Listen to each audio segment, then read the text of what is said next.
When we last left off in Spectacular Spider-Man, it was issues 1 through 3, and we discovered that there was a character named Mason who was the brother of the Tinkerer, and we got to see the reintroduction of Teresa Parker, Peter Parker's sister, not sister. It's all explained much better in the video, and you can watch that with the link down below. But today we're going to be covering the next 3 issues of this series, 4 through 6, where the entire state of New York is going to be turned against him.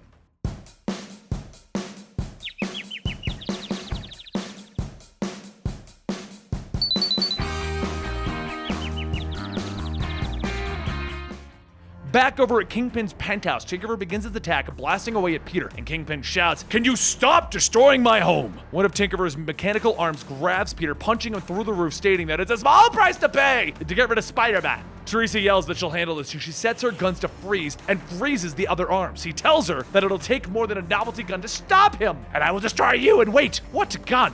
Peter pulls himself back up from the roof and he jumps headfirst into the Tinkerer, knocking him and his tank off of the building. As he slams into the ground, Peter yells that he's just a low-level villain. He would expect some kind of phone scam, but threatening people? And Tinkerer shouts, "I will have respect from you!" And he begins grabbing and throwing cars in every direction as he begins to escape. Peter webs onto a building and then fires another web shooter onto one of the cars before it can land on a crowd of people. As Johnny and Teresa get down, Peter tells them that he's feeling real Mr. Fantastic right about now, but we're gonna have to go after the Tinkerer.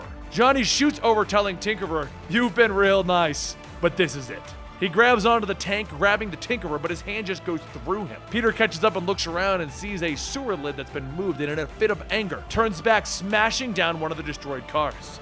Later, back at his apartment, Teresa sits down, stating that they can't win them all. And Peter walks off in the other room, stating, yeah, just would have been nice to win something. But as Peter looks at his phone, he says that they have another problem, and he hands the phone to Teresa. She looks at it and sees a picture of her and Peter on top of Kingpin's penthouse, asking how. Peter tells her that a ton of news sites are posting it with a story of how she's a traitor and how she has smuggled information about superheroes from S.H.I.E.L.D. Who is the guy that she worked for again? Teresa says that his name is Corbin Mintz. He's the one who runs Grey Blade, and now it seems he's trying to flush her out. What is she supposed to do? Just then, Peter's phone rings and he picks it up asking, "Hello?" And on the line is the man called Jonah. He tells Peter that his name is Special Agent Mintz, on assignment from the FBI. It would seem that his employee Spider-Man has recently been seen aiding a fugitive by the name of Teresa Durand. He would love to sit down and talk with the bodyguard. Would that be possible? Is he there now? Peter says he's out sick, but I'll pass along the message. And Corbin tells him, "Wonderful. You can call back on this number anytime. Thank you again." As the phones disconnect, Peter tells Teresa that they need to go. Now. And a short while later, Peter brings Teresa over to the only place that he can think of that is safe, Mason's lab. Except when they get there, they find that the entryway to the lab has already been broken into, and as they walk in, they hear someone groaning. Peter runs over to see Utah hurt on the ground, and he shouts, "What happened?" And Utah says that it's not safe, they need to go. But before Peter can finish asking where, he looks around and sees the lab is covered in bombs, and a voice says that's great. "I was about to blow up the lab for the Tinkerer, but blowing up Spider-Man." As Peter looks over, he sees the Vulture dragging Mason back outside. Teresa pulls out her gun, telling him not even to think about it, but that's when the Vulture whips his feathers around, knocking Teresa into a table. He then picks up Mason and begins to fly, but as Teresa gets back up, she notices a pair of spinnerets on the table. She webs herself onto Vulture's back as he flies out and is pulled away, leaving Peter to deal with the bombs. And that's when he says, "Okay, time to smother these bombs with some high-density webbing until the Spidey sense kicks in." But just as his Spidey sense kicks in, the building explodes. Teresa looks back at the explosion, stating, "Oh no." But back inside, Peter is holding up a stone pillar, telling himself, "This isn't good." Back outside, Vulture says that he's starting to feel a little drag, Mr. Mason. "You certainly don't have your brother's physique." As he looks back, he sees Teresa dangling on his back, and he says, "Oh, quite the brave little chick." Teresa begins to focus her aim, and then she fires a web into Mason's leg, pulling him out of the Vulture's grasp. As she cuts the line connected to the Vulture, she pulls Mason closer, stating, "How do I make a web with these web shooters?" And Mason yells, "They're only a prototype. Maybe I can fix whatever's wrong with your suit." She spins around so that Mason can work, but after a few seconds, her wings spring out and the two go flying back up into the air. Once things are clear, she lands the two of them down, and Peter swings in, stating, "Oh God, I just had a building come down on me and I thought you..." But Vulture swoops down, telling them, "You are lucky. Now the Vulture's here to scavenge your bones." But before he could do anything, Peter webs him up, pulls him down, and punches him, shouting, "You piece of garbage! You're never gonna danger anyone again." Vulture says that he knows what it looks like, but this means that it won't end well for him. The lab is destroyed.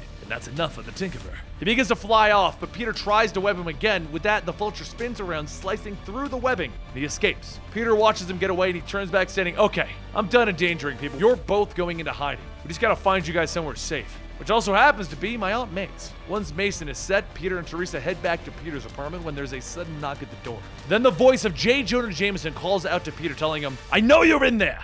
Peter shoves Teresa into the next room, asking why he's here. With Teresa hidden, Peter opens up the door and J. Jonah Jameson lets himself in, stating, I got no time for niceties. I got a job to do and I'm gonna do it. I'm cracking a story, a big one, and you can either be a part of it, Parker, or you can sit alone in your room filled with regret. Peter begins to lead Jonah back out, telling him, perfect! Regret is my motto, goodbye. Jonah stops him, telling him, wait, I know we've had our differences, but I need to talk to Spider-Man. And Peter asks, why would you want to talk to him? All you've done is slam Spider-Man in that stupid blog. And Jonah says, I need an interview with him. It's about the woman that he was with. The bodyguard has been helping a fugitive. And Peter tells him, okay, go on. And Jonah says, I can't right now, but you need to get me that interview. I'll tell you everything you want to know. Peter thinks about it for a moment and says, okay, but you have to stop blogging about Spider-Man for at least a year.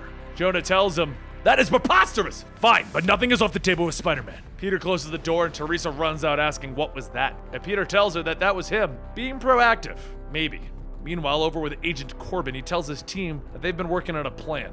Who is Spider-Man associated with? His employer. Corbin pushes a few buttons and his screen changes to images of Peter. And their next step is going to be to arrest Peter Parker.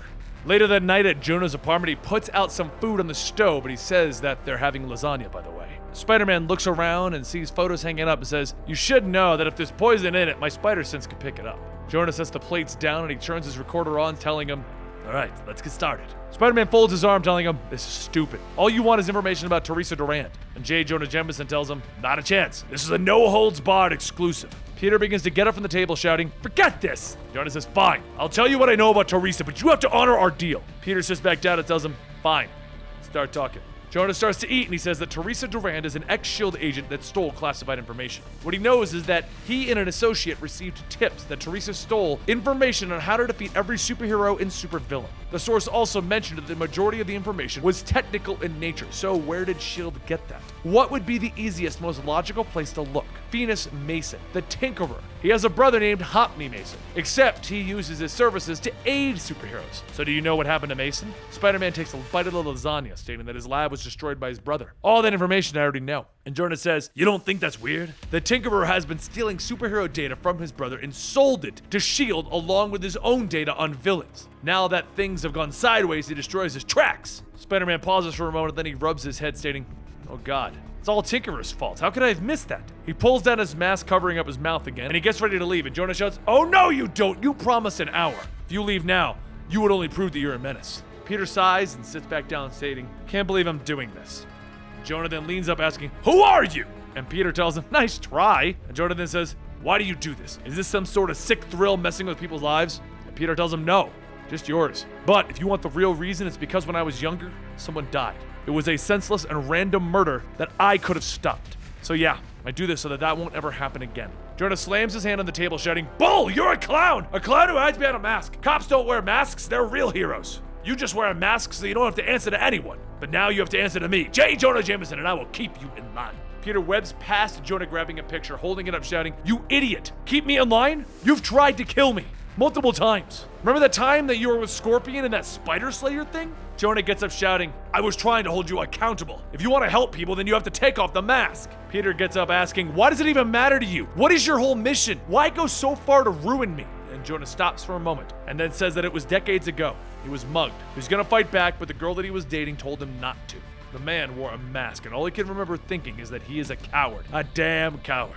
He used to think that it was jealousy, that maybe he was inspiring kids to march to their deaths. But really, it's that damned mask. He could have done anything. Join the police, the army, actually help people. And Peter laughs, telling him, that's rich coming from you who became mayor just to form an anti-Spider-Man task force. You were just throwing money away. Peter turns, opening the sliding glass door to the balcony, telling him, talking to you is like talking to a brick wall. This is done. And Jonah says that he did accept the fact that he was a hero, but then what did he do? He blackmailed him into giving him city property. Peter's side, telling him, I told you, that was Dr. Octopus controlling my body. And Jonah says, see, even with the mask, you can't take responsibility. You don't even know the first thing about responsibility. And Peter stops, falling to the ground laughing, telling him that he wishes to God that was true. This would all be so much easier. Jonah turns back, knocking the table over, yelling, laughing, always laughing. It's all a joke, but you're nothing but a coward. Jonah steps out on the balcony and Peter jumps over him, telling him to get over it already. Spider-Man helps people. You're just tiny and worthless with nothing to show for it. Jonah pauses, then he goes back in, sitting down, and he begins to cry. He says, don't you think I already know that I have nothing? That I've lost everything? Spider-Man was supposed to help people, but he couldn't save my wife, Marla. He says that he helps people, but people still die. My father's dead, my daughter's dead, the Bugle. The only thing worth the damn has rejected me, and my wife is dead. Peter stares for a moment, and then he says that this has gone on too long. He thinks he's lost family, and no one cares about him, but he does. Peter reaches back, and he pulls off the mask, and he kneels down, telling J. Jonah Jameson, you're not alone. The person who died was my Uncle Ben. I do this because of him. He looks down at the computer, and he sees Jonah's blog, Interview of the Century, written on it, and he asks, did you tell the whole world that I would be here tonight? Suddenly there's a knock at the door, and Peter puts back on his mask, shouting, unbelievable! A voice from outside tells Jonah that it's the FBI, they want to talk. So he runs to the balcony, jumping out, and he tells Jonah, I'm trusting you with this. And then the front door is broken in. Armed agents run in, and a woman radios back that he's gone. They should have no resistance, advancing on target 2. A short while later, there's more agents waiting outside of Peter's apartment, radioing back that they just need to go ahead to take Parker in. And there you have it. Now his identity is revealed to J. Jonah Jameson, and on top of that, the FBI and everyone are trying to find Peter Parker because his bodyguard has more information. Don't forget to subscribe to our channel to keep up with this storyline, because the next thing we're going to be covering is what is going on with Mason and the Tinkerer. And you can also find us over on Patreon. For only $1, you can get access to behind-the-scenes footage, an exclusive podcast that goes there, in Twitch, and you can also get entered into things like our raffles if you go on over to our Patreon and support us in these times here at YouTube. Thank you for everything, and I'll see you next time right here at Comicstorian!